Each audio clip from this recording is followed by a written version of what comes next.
नमस्कार दर्शकों, हमारे आज के इस कार्यक्रम में आप सभी का बहुत बहुत स्वागत है। दर्शकों, अधिकार किसी व्यक्ति का सही मायने में किया गया सही कार्य होता है और इसकी अनुमति कानून देता है। ये कानून हर एक नागरिक के लिए एक समान होता है, जिसका पालन करना हमारा कर्तव्य। जी हाँ, तो आज के इस कार्यक्रम में हम बात करेंगे महत्वपूर्ण अधिकार और कानून विषय पर। चर्चा करने के लिए आज हमारे बीच उपस्थित है assistant public prosecutor mister Mrinal Kanti Das ji. Das ji, हम आपका हमारे इस कार्यक्रम में बहुत बहुत स्वागत करते हैं। नमस्कार मैडम। सबसे पहले तो मैं आपसे जानना चाहूँगी कि भारत के संविधान के अनुसार जीवन का अधिकार क्या होता है? हमारा जो संविधान है, ये संविधान में आर्टिकल 20 अनुच्छेद 21 में ये जीवन का अधिकार के बारे में बताया गया है। Right to life. Right to life का मतलब है कि जो भी मतलब जीने के लिए आदमी को चाहिए, एक इंसान को एक डिग्निफाइड एक मर्यादा पूर्ण जो लाइफ है वो जीने के लिए चाहिए, वो उनको जो गवर्नमेंट है या स्टेट है उनको प्रोवाइड करना है, या फिर वो छीन नहीं सकता। मतलब जो है कि मान लीजिए जो उसका अधिकार है, या मतलब उसको सही तरीक़ा से जीने के लिए, जैसे कि मान लीजिए एक उदाहरण के तौर पर मैं बोलूँगा कि अगर क्लीन एनवायरनमेंट मिलेगा तभी तो वो सही मायने में वो जी पाएंगे, सही तरीके से पनप पाएंगे, आगे बढ़ पाएंगे। उसी तरह किसी का बहुत लंबा एक केस चलता है, उसको फेयर ट्रायल नहीं मिलता है, मतलब जो है कि बहुत लंबा चलने से उसका मानसिक उत्पीड़न होता है, तो उसमें भी जो है उसका एक अधिकार मिलता है कि वो एक स्पीडी ट्रायल उसको मिले, यानी कि बहुत जितना जल्दी हो सके। तो स्टेट का दायित्व बनता है कि उसको जल्दी से जल्दी उसको ट्रायल को ख़त्म करे। तो इसमें बहुत फेमस नोटेबल केसेस भी इसमें है, जैसे कि हबीबुल्ला का केस है जिसमें बहुत लंबा टाइम तक उसको जेल में बंद रखा गया था लेकिन बिना ट्रायल का। तो उसमें बोला कि यही उसका राइट टू लाइफ का हनन है, यानी right to infringement of right to life है। उस तरह और भी मान लीजिए कि कोई व्यवसाय में है जो बहुत साल से वो व्यवसाय करके उसको ज़िंदगी मतलब जो है गुजर रहे हैं, उसको अगर अचानक से मतलब जो है कि छीन लिया जाएगा तो उसको भी मतलब जो है कि उसका राइट टू लाइफ का इन्फ्रिंजमेंट माना जाता है। ये एक मौलिक अधिकार में आता है जो हर नागरिक को मतलब जो है कि हमारा संविधान प्रोवाइड करता है, और उसको गवर्नमेंट बिना कानून का प्रोसेस फॉलो करके छीन नहीं सकता है। तो ये उसका राइट टू लाइफ का मतलब जो सही मायने में मीनिंग है और जो हम लोग को मिला हुआ है। जी जी, बिल्कुल। समानता का अधिकार की अगर हम बात करें तो ये हमारे जीवन में कितना महत्वपूर्ण है? उसी लाइन में हम लोग देखेंगे तो समानता का जो अधिकार है लाइफ का भी मतलब नहीं रहेगा जब मान लीजिए अगर आपको समान अधिकार नहीं मिलेगा। मान लीजिए कोई भी देश में, कोई भी सोसाइटी में, कोई भी नागरिक समाज में अगर समानता का अधिकार नहीं रहेगा, right to equality and equal protection of right, यानी कि कानून का नज़र में सभी बराबर है, चाहे उसका कोई भी पोजीशन हो, कोई भी धर्म हो, कोई भी लैंग्वेज हो, कोई भी कम्युनिटी हो, वो सही है। मतलब जो मेरिट को जो है कि उसमें रिकग्नाइज़ किया गया है। तो ये समानता अधिकार मान लीजिए जो सिचुएशन, एक सिमिलर सिचुएशन में जो भी आदमी है उसका साथ में एक ही ट्रीटमेंट होना चाहिए, कोई भेदभाव नहीं होना चाहिए, यही है समानता का अधिकार। इसके उदाहरण तौर पर मान लीजिए कोई भी टेंडर प्रोसेस होता है जिसमें कि मान लीजिए आप लोएस्ट टेंडर देने का बावजूद भी आपको नहीं मिलता है, तो ये समानता का खनन हुआ है। इसमें क्या है कि सुप्रीम कोर्ट में बोला है कि नहीं, अगर मान लीजिए अगर लोएस्ट टेंडर है उसी को देना है, कोई गवर्नमेंट डिपार्टमेंट को नहीं देना है। इस तरह बहुत सारा केसेस में हम लोग को देखे हैं कि समानता का अधिकार को सुप्रीम कोर्ट में रिकग्नाइज़ किया है।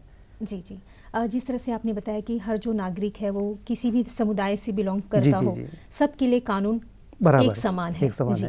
तो मैं आपसे ये जानना चाहूँगी कि जब हम एक ऑफिस में काम करते हैं, अगर वहाँ पे हमें किसी प्रकार का ऐसा लगता है कि हमसे भेदभाव किया जा रहा है, सैलरी को लेकर अगर कोई परेशानी है, तो तब क्या कानून है? हमारा कॉन्स्टिट्यूशन में ही लिखा हुआ है जी। ये समानता का तो है ही है।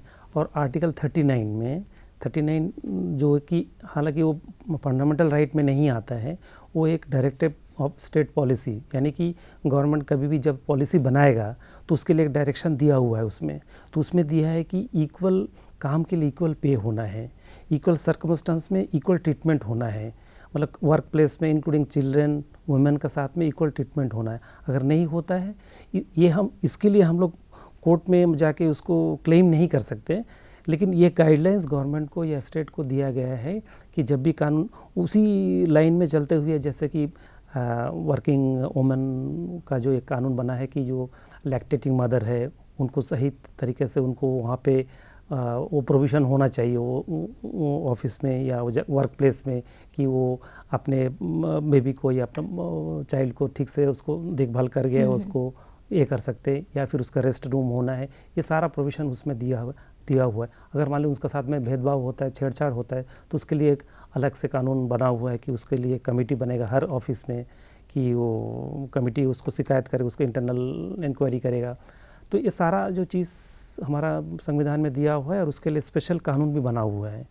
तो आज का दिन में ये कहना एकदम उचित होगा कि बराबर मतलब जो है कि इसको फॉलो हो रहा है और कानून भी बना हुआ है। जो ज़रूरत है हम लोग का कि थोड़ा सा अवेयरनेस रहना, कभी भी किसी के साथ में अन्याय हो तो वो मतलब जो है कि अथॉरिटीज़ का नॉलेज में लाए, या फिर मतलब जो प्रॉपर प्लेस में उसका नॉलेज में लाए ताकि उसको साथ में न्याय हो सके।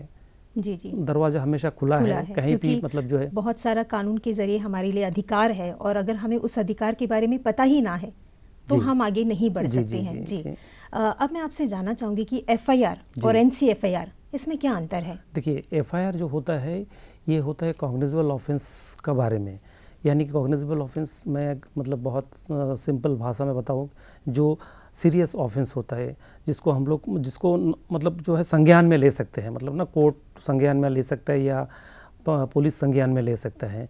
मान लीजिए कोई सीरियस ऑफेंस है जिसमें कि समाज प्रभावित होता है, समाज के ऊपर प्रभाव पड़ता है, वो उस टाइप का जो केसेस होता है वो मतलब जो है कि उसमें FIR मतलब करना ही करना है। मतलब FIR मतलब जो जब भी मान लीजिए कोई भी व्यक्ति, पीड़ित व्यक्ति जब एक कंप्लेंट लेके थाना में आता है तो वो कंप्लेंट को पढ़ा जाता है, पढ़ने के बाद में उसको जो है देखा जाता है इसमें कोई मतलब कॉग्निजेबल FIR बनता है कि नहीं बनता है।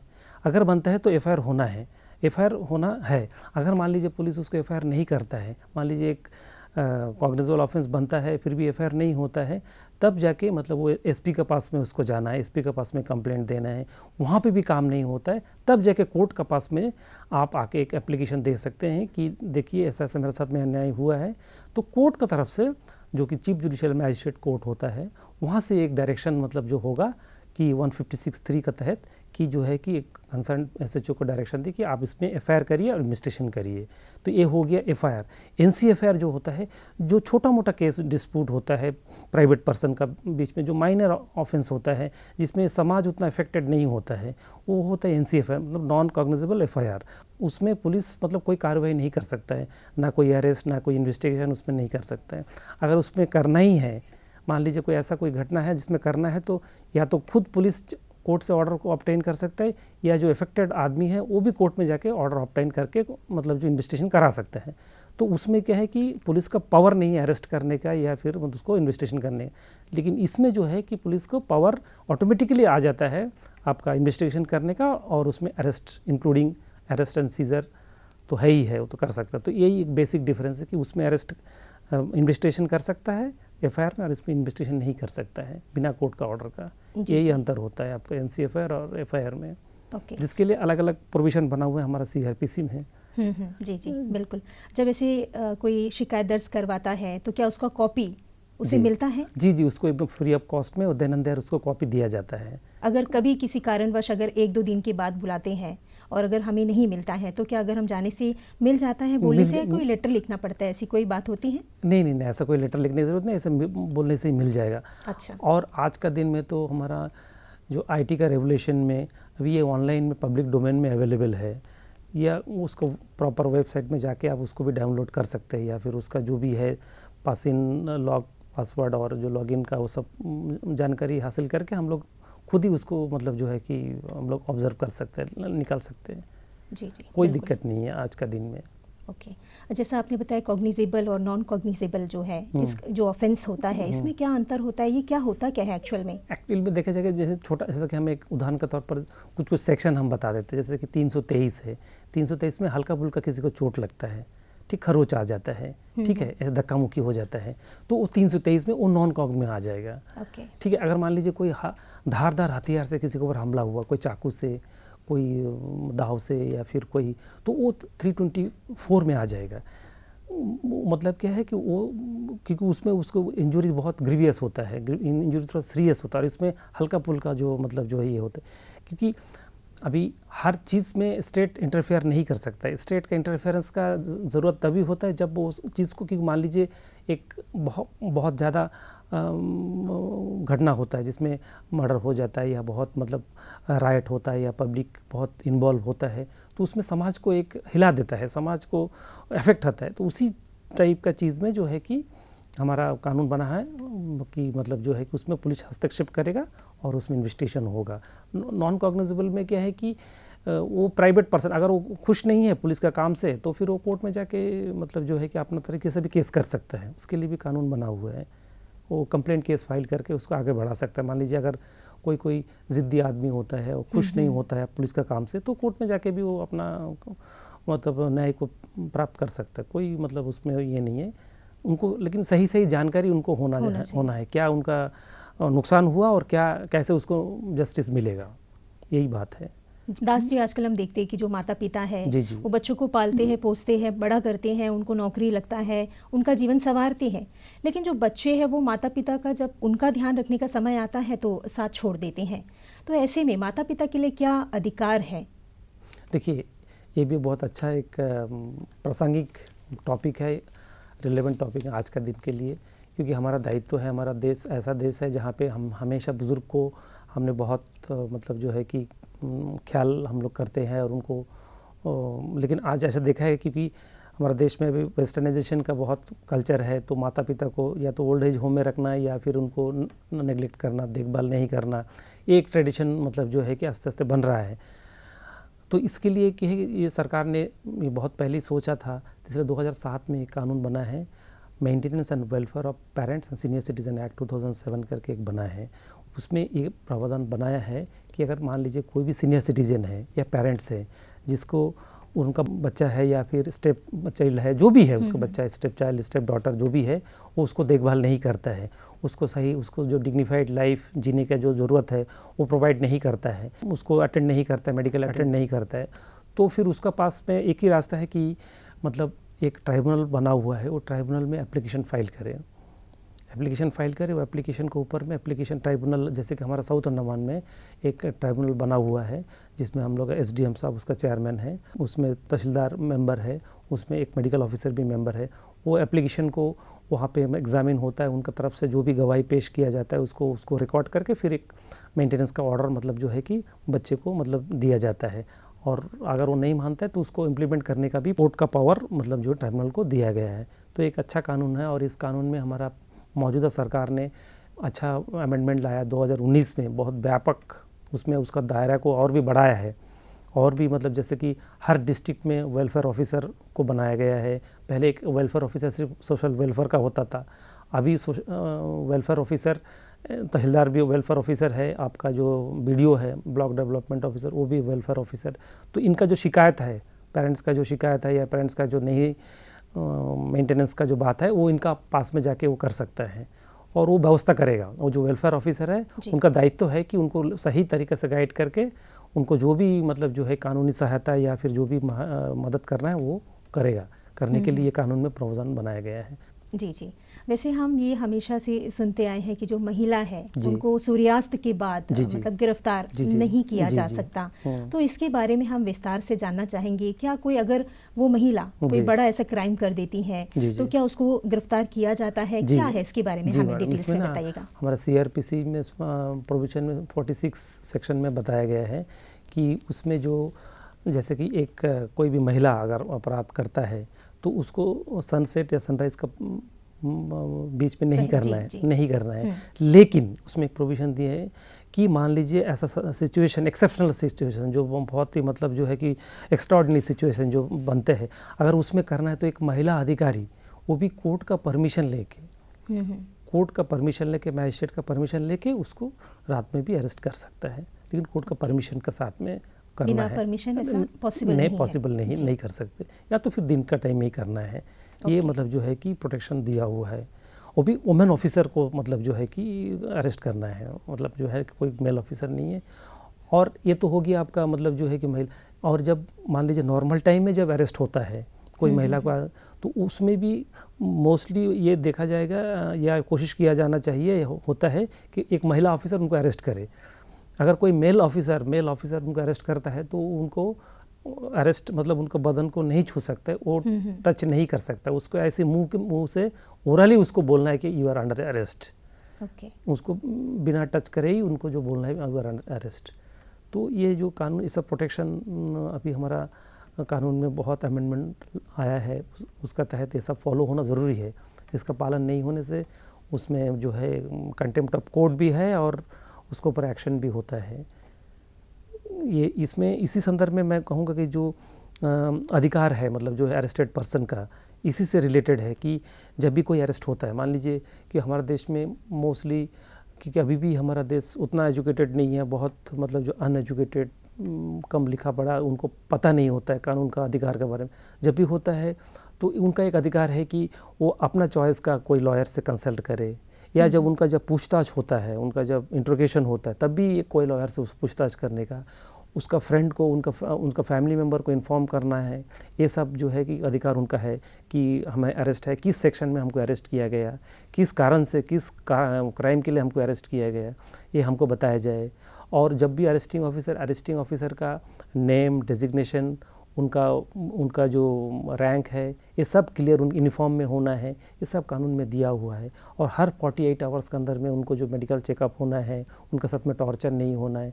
तो फेमस हमारा एक जजमेंट है जिसमें DK बसु का जजमेंट हम लोग बोलते हैं, सुप्रीम कोर्ट का गाइडलाइंस है, उसमें दिया हुआ है, जो कि बाद में उसको अमेंडमेंट करके कानून में उसको इनकॉर्पोरेट किया गया है, उसमें लाया गया है। ये सारा चीज़ को फॉलो करना है, मतलब जो है कि अरेस्ट का बाद में जो भी अधिकार उनका है वो चीज़ को फॉलो करना है। जी, जिस तरह से आपने बताया कि अगर महिला को गिरफ्तार कर लिया जाता है तो उसका अधिकार है, तो ये अधिकार जैसा वकील हम मुहैया करा सकते हैं, वो ले सकती हैं अपना जो जानकारी के लिए। जी, तो जो पुरुष हैं उनको भी अगर गिरफ्तार किया जाता है तो उनके लिए भी क्या ऐसा ही समान कानून है, अधिकार होता है? जी, कानून दोनों के लिए बराबर है। अगर मान लीजिए किसी को शक के आधार पर गिरफ्तार किया जाता है और जब उसे लेकर जाते हैं, पूछताछ किया जाता है, तब पता चलता है कि वो बेगुनाह है, तो क्या कर सकता है ऐसे में वो व्यक्ति? नहीं, देखिए ऐसे थोड़ा सा समझना पड़ेगा हम लोगों को। अगर मान लीजिए अभी FIR हो गया, कॉग्निजेबल ऑफेंस में FIR हो गया, तो देखिए पहले तो शक का आधार पर, शक भी ऐसा हल्का फुल्का शक नहीं होना है। कोई एक कॉन्क्रीट एविडेंस आपके पास मिलेगा तभी उसको अरेस्ट होना चाहिए। नहीं तो फिर मान लीजिए शक तो मतलब शक में तो बहुत कुछ ऐसा, कोर्ट भी हमेशा मतलब जो शक का आधार पे किसी के ऊपर मतलब जो है कन्विक्शन या फिर सज़ा नहीं देता है। तो अगर शक, जैसे मान लीजिए कोई बैंक ट्रांजैक्शन हो या किसी ने कोई आदमी को कोई धमकी दिया हो, तो वो धमकी सिर्फ देने से काम नहीं, धमकी देगा तो वो नॉन कॉक हो जाएगा। लेकिन अगर मान लीजिए कोई धमकी हुआ कि हमको इतना पैसा दे दो नहीं तो तुम्हारा ये हो जाएगा, ये सब धमकी दिया, लेकिन एक्चुअल में कोई काम नहीं किया तो वो ऑफेंस नहीं बनता है।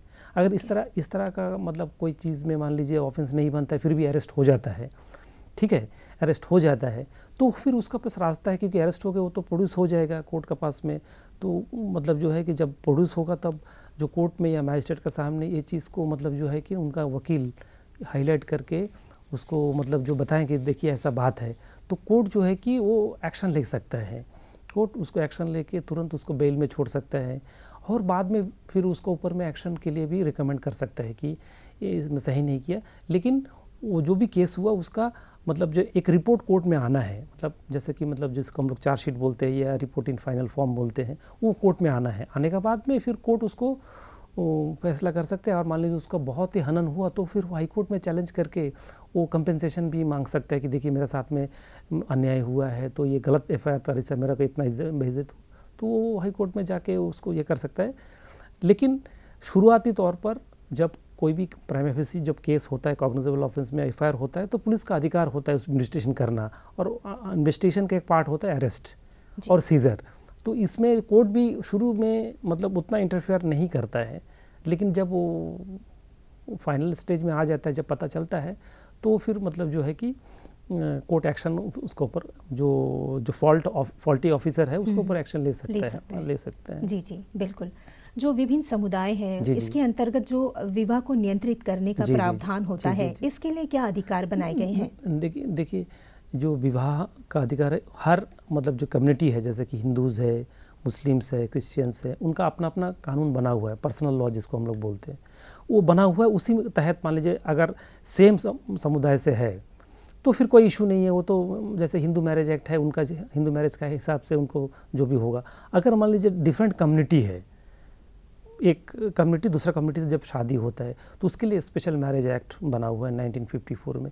उसका तहत कोई भी नागरिक, जो वयस्क नागरिक यानी मेल 21 ईयर्स, फीमेल 18 ईयर्स, कोई भी नागरिक अपना मर्जी से शादी कर सकता है और उसमें रजिस्ट्रेशन कर सकता है, चाहे वो हिंदू हो, मुस्लिम हो या जो भी कोई भी धर्म का, उसमें कोई रोक टोक नहीं है। लेकिन उसमें एक ही चीज़ दिया है कि प्रोहिबिटेड जो डिग्री ऑफ रिलेशनशिप है, जैसे कि वो नहीं होना है। प्रोहिबिटेड डिग्री मतलब जैसा कि रिलेशन के अंदर में जो शादी होता है, अगर कस्टम प्रोवाइड करता है, कस्टमरी है, वो कस्टम रिकग्नाइज है, तब तो ठीक है। लेकिन अगर ऐसा नहीं है तो फिर मतलब जो है कि नहीं कर सकता। अदरवाइज वो कानून में मतलब स्पेशल मैरिज एक्ट में जाके उन लोग मतलब रजिस्ट्रेशन करके, शादी करके रजिस्ट्रेशन का वो एक वैध माना जाता है। और उसमें सारा प्रोविज़न दिया हुआ है उसका, जो अगर मान लीजिए किसी का डिवोर्स भी चाहिए तो उसी का तहत हो जाता होगा, या फिर कोई मैरिज को वाइड करना है, वाइडेबल होना है, या फिर जो भी उसका राइट है for conjugal, restriction of conjugal right है, जो भी राइट है जैसे कि दूसरा जो पर्सनल लॉ में होता है, इसमें मतलब जो है कि इसमें मिल जाएगा। अब मैं आपसे पैट नियमों के बारे में जानना चाहूँगी, इसके बारे में हमें विस्तार से बताइएगा। देखिए पैट जो है, इसको हम लोग मतलब जो है PAT रेगुलेशन भी बोलते हैं, 1956 का रेगुलेशन है। ये एक लोकल लॉ है। लोकल लॉ बोलने से जैसे प्रोटेक्शन ऑफ एबोरिजिनल ट्राइब्स, यहाँ पे 6 ट्राइब्स आपको सब हम लोग सभी को मालूम है, जो एबोरिजिनल ट्राइब्स है, जो आदिम जनजाति है जिसको हम लोग बोलते हैं, जरवा है, सेंटिनलीज है, शोम्पेस है, ये सभी जो है, निकोबारीज है, ये जो है इसमें आते, अंडमानीज है, ग्रेट अंडमान जो है 6, तो इनका प्रोटेक्शन के लिए कानून बना हुआ है। ये कानून इसलिए महसूस हुआ क्योंकि ये तो मतलब अपना तरीक़ा से जीते हैं, जंगल में जीते हैं, हाँ, और अपना तरीके से जीते, तो इसको कोई मतलब इंटरफेरेंस ना हो, उनको कोई रोक टोक ना हो, उनका जो लाइफ स्टाइल उसमें कोई हस्तक्षेप ना हो, बाहरी हस्तक्षेप ना हो, इसलिए कानून लाया गया है। तो ये कानून का तहत मतलब उनका जो एक एरिया है ना, हमारा जो तुष्णाबाद से लेके हमारा जो मायाबंदर का हंसपुरी, यहाँ तक एक बड़ा सा एक एरिया है। ये एरिया को ट्राइबल रिजर्व एरिया करके डिक्लेयर हुआ है, यानी मतलब जो वो एरिया है उनके लिए बना हुआ है। उसमें ना कोई जा सकता है, ना वहाँ पे कोई एक्टिविटी कर सकता है, ना कोई वहाँ पोचिंग कर सकता है, सब मतलब प्रोहिबिटेड है, सब मतलब जो है कि वर्जित है, वहाँ में नहीं जा सकता है। हाँ, तो ये इसलिए कानून बनाया गया है। लेकिन कुछ मतलब उसमें छूट दिया, एक्सेप्शन दिया हुआ है, जैसे कि गवर्नमेंट सर्वेंट ऑन ड्यूटी, वो मतलब उनके लिए अलाउड है। अगर ड्यूटी में जाता है तो उनके लिए परमिशन की ज़रूरत नहीं है, वो जा सकता है, उनको अलाउड है। उनका फैमिली मेम्बर्स को है, जैसे डिफेंस पर्सनल, नेवी डिफेंस पर वो जा सकता है ऑन ड्यूटी। तो कुछ मतलब जो है उसमें दिया है। अदरवाइज सबके लिए जो जैसे कि अभी निकोबार आप जाएंगे तो ट्राइबल पास लेना पड़ेगा, लेकिन कैम्पबेल वे नहीं जाना, कि कैम्पबेल वे एक ट्राइबल एरिया नहीं है, वो बहुत दूर में जाके ट्राइबल एरिया में आता है। तो इस तरह हमारा साउथ अंडमान में, नॉर्थ मिडलमैन में जो बना हुआ है आपका ATR, वो आपका गुजरता ही है, आपका जो है कि रिजर्व एरिया से गुजरता है, लेकिन उसके लिए अलग से कानून बना हुआ है। तो यहाँ पे जाना या शिकार करना ये बहुत ही मतलब अलग अलाउड नहीं है। बिल्कुल। और अभी रिसेंटली कानून में अमेंडमेंट हुआ 2012-13 में, तो उसमें क्या है कि एक बफर जोन को बनाया गया। ये बफर जोन का मतलब है कि जो 30 रेवेन्यू विलेज है, 30 रेवेन्यू विलेज साउथ अंडमान और नॉर्थ मिडलमैन में मिला के 30 रेवेन्यू विलेज है, उनका जो बाउंड्री है, विलेज का जो बाउंड्री है, वो बाउंड्री से 1 किलोमीटर तक जो है कि वो बफर जोन में आता है, अंदर तक 1 किलोमीटर तक बफर जोन में। वहाँ में कोई भी एक्टिविटी मतलब जो है कि कमर्शियल एक्टिविटी या फिर होटल बिजनेस, ये सब नहीं मतलब जो है कि अलाउड है, ये नहीं कर सकता। अगर करता है तो वो पनिशमेंट मतलब जो है 3 साल का सज़ा या फिर 10,000 का फाइन मतलब होता है। इसका अलावा भी और भी रिसेंटली अमेंडमेंट हुआ है कि कोई भी आदमी जो अल्कोहल लेके जाता है, या मान लीजिए कोई टोबाको इंट्रोड्यूस करता है, या कोई जर्म इंट्रोड्यूस करता है उनका जरवा कम्युनिटी के अंदर में, जैसे पाया गया 2-4 केस में, तो उसके लिए भी बहुत सख्त कानून मतलब जो है कि बनाया गया है, और उसमें 7 साल तक मतलब उसको सज़ा हो सकता है और फाइन भी हो सकता है। जी। ये कानून मतलब जो है कि बना हुआ है। जिस तरह से अभी आपने बताया कि हमें जो आदिवासी हैं, जनजाति हैं, उनको हमें किसी भी प्रकार का कोई परेशानी नहीं देना है। तो मैं आपसे जानना चाहूँगी कि जो आदिवासी जनजाति हैं, उनके क्या अधिकार हैं? देखिए वो भी हमारा मतलब जैसे हम लोग को जो अधिकार है उनको भी वही अधिकार है, हमारा जो अधिकार है उनका भी अधिकार है, लेकिन क्या है उनको जानकारी नहीं है, उनको अवेयर नहीं है, आपका सिविलाइजेशन में बहुत पीछे है। तो अधिकार का हिसाब से उनको तो जैसे कि हमको जीने का अधिकार है, उनको भी जीने का एक फ्री एंड फेयर लाइफ जीने का अधिकार है विद डिग्निटी। तो उनको जो जीवन शैली है, उनका जो तौर तरीका है जीने का, वो उनको अलाउ करना चाहिए, वो होना चाहिए, और उसमें बिल्कुल हमारा हस्तक्षेप नहीं होना। मतलब यही जो कानून बना हुआ है, इसीलिए क्योंकि इसमें अगर मान लीजिए देखिए उनका जो मेन खाने पीने का सामान है वो केकड़ा होता है, आपका सुअर होता है, सुअर का गोश्त होता है। तो ये इसका मतलब जो है ना ख़त्म ना हो जाए, ये हमेशा अवेलेबल हो, तो इसलिए जो कानून बना है कि इसका पोचिंग बंद है। इसलिए देखिए बहुत सारा केसेस मतलब होता है जो कि उनके एरिया में जाके ये जो हनी कलेक्शन करना, उनका जो नेचुरल रिसोर्सेस है उसको बर्बाद करना या फिर कलेक्शन करना, ये सब कानून में मना हुआ है। जी, ओके। जो पर्यटक जो यहाँ पर घूमने आते हैं, पैट नियमों के अनुसार उन्हें किन किन बातों का ध्यान रखना चाहिए? पहले तो ध्यान में रखना है कि वो तो देखिए बाकायदा अनाउंसमेंट जिरगाटांग और हमारा मिडिल स्टेट में होता है, जब भी जर्नी स्टार्ट होता है उनको खासकर अवॉइड करना है फोटोग्राफी का। फोटोग्राफी बिल्कुल नहीं करना है, क्योंकि ये एरिया जो है, जो भी जरवा एरिया से गुजरता है, यानी मिडिल स्टेट से लेके आपका जिरगाटांग तक या वाइस वर्सा जो भी है, तो कभी भी मतलब ना उनको फ़ोटोग्राफी नहीं करना। फ़ोटोग्राफी करने अगर पाया जाता है तो फिर उनको मतलब जो है कि 3 साल तक सज़ा हो सकता है। फ़ोटोग्राफी नहीं करना, वो एरिया में एंट्री नहीं करना है, उनका साथ में छेड़छाड़, उनको कुछ देना नहीं है, कोई भी चीज़ उनको नहीं देना है, ठीक है। किसी भी बात का मतलब उनको ठेस ना पहुंचे, इस बात का हमें वो ध्यान में रखना है, क्योंकि मतलब खेलते खेलते फिर ऐसा ना हो जाए कि फिर उनका जो है टूर मतलब जो है कि ख़राब हो जाए। तो ये सब चीज़ उनको भी ध्यान में रखना चाहिए कि ये कानून बना है और बाकायदा अनाउंसमेंट होता है। इसके लिए अच्छा प्रबंध मतलब जो है कि किया हुआ है, दोनों साइड से अनाउंसमेंट होता है जी। लेकिन उसका बावजूद भी कभी कभी इक्का दुक्का हो जाता है, लेकिन फिर भी मतलब आजकल बहुत कम है, पर आजकल बहुत अवेयरनेस है, बहुत कम मतलब जो है कि ये वायलेशंस होता है। पहले होता था, आजकल नहीं होता है जी। आज ठीक है, आजकल इस कानून का सही तरीके से पालन हो रहा है। बिल्कुल। दास जी, जिस तरह से ये कानून के अंतर्गत हमारे लिए बहुत से अधिकार बनाए गए हैं, पर कुछ लोग होते हैं जो अपना जो अधिकार है उसका गलत इस्तेमाल करते हैं, तो ऐसे में आप हमारे दर्शकों को क्या कहना चाहेंगे? Justice delayed is justice denied, मतलब जितना आप देर करेंगे तो वो डिनाइड हो जाएगा, मतलब डिनायल हो जाएगा, मतलब मिलेगा नहीं। तो जागरूक हमें बनना है, ठीक है, जागरूक हमें बनना है, और इसके लिए टाइम टू टाइम बहुत सारे NGOs है, कानून को अवेयरनेस के लिए मतलब प्रोग्राम किया जाता है।